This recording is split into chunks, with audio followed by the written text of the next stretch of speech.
Okay, Kinesiology 230, chapter number 6. This is presentation 4. This is the point where we transition from acute responses to chronic adaptations to aerobic exercise.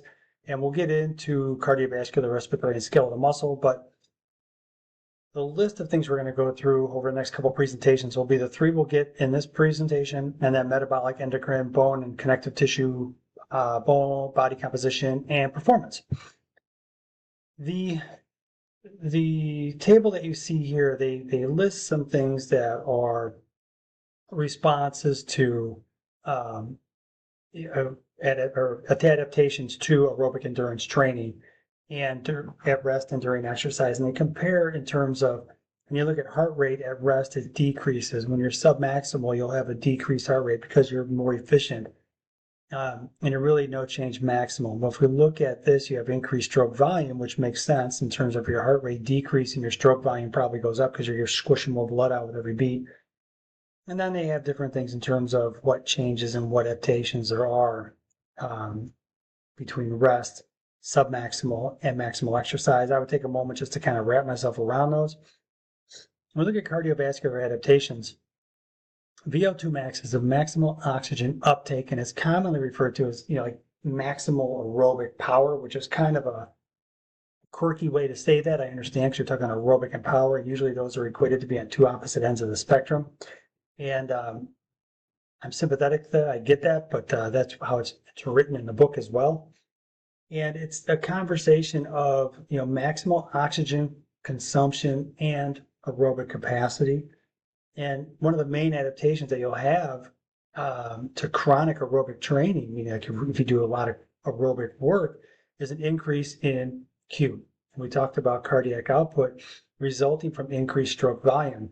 And we saw that on the last slide with this, where at rest, your heart rate probably decreases because your stroke volume goes up, meaning the more blood you squish with every contraction goes up, so you don't need as many contractions per minute. That's why the resting heart rate drops when you're more conditioned.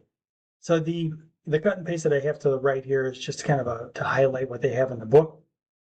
And if we take this a step further, they list several other adaptations to long-term aerobic exercise training, which is cardiac hypertrophy, myocardial wall thickness, increased left ventricular volume, meaning the volume, how much it can hold and squish, increased ventricular filling time due to bradycardia. So bradycardia is a slowing of the heart rate. Tachycardia, like a tachometer on your car, would be an increase of beats per minute, increase in overall blood volume, and then decreased, if you remember, SPP and HR. You have systolic blood pressure and HR.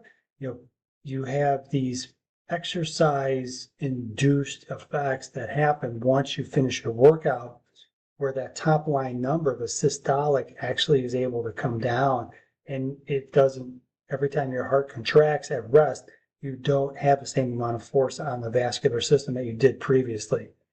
There's an adaptation that happens there at the vascular level. And then also you have an increased capillary density, meaning you have more capillaries per unit of muscle. With respiratory adaptations, you find that you have adaptations in minute ventilation, that's via V, if you recall that from previous presentation. They can occur at both submaximal max exercise, and with submax, you have an increase in tidal volume and a decrease in breathing frequency, meaning you can pull in and out more air, tidal volume, and as a result, you don't have to inhale and exhale as frequently. Now in max, you'll have an increase in tidal volume and breathing frequency, but also just realize in submax, you'll have an increase in tidal volume, but a decrease in breathing frequency. So it's that kind of classic inverse relationship we see of efficiency, a lot like we talked about in stroke volume and beats per minute for the heart. Now with skeletal muscle, we start talking aerobic training, you really don't have much effect on muscle size. You're not going to get a lot of hypertrophy from aerobic style training, whether it's on a macro scale or a more of a microscopic scale. Aerobic exercise, it recruits mostly type 1 fibers because they're aerobic, right? You know that those are aerobic, and type 2 fiber family is anaerobic.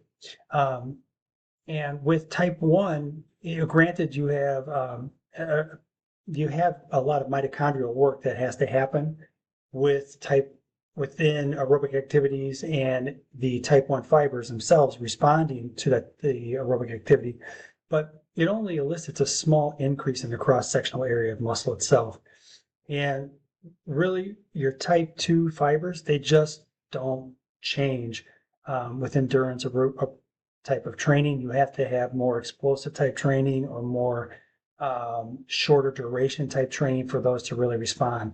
So what we're talking about, skeletal muscle is kind of limited in how much it can respond to aerobic style training. Now I put this in here. When you look at this, you can kind of look at some of the research that they put in. Fatigue from prolonged lower body aerobic exercise is associated with glycogen depletion in leg muscle.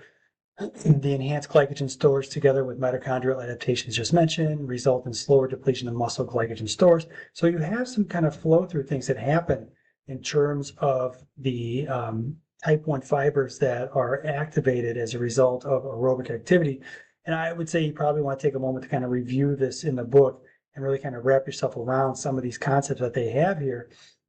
But the other side of this is with, aerobic type of activity, you just are not going to the higher threshold fibers to be able to elicit that training adaptation to have an increase of muscle size.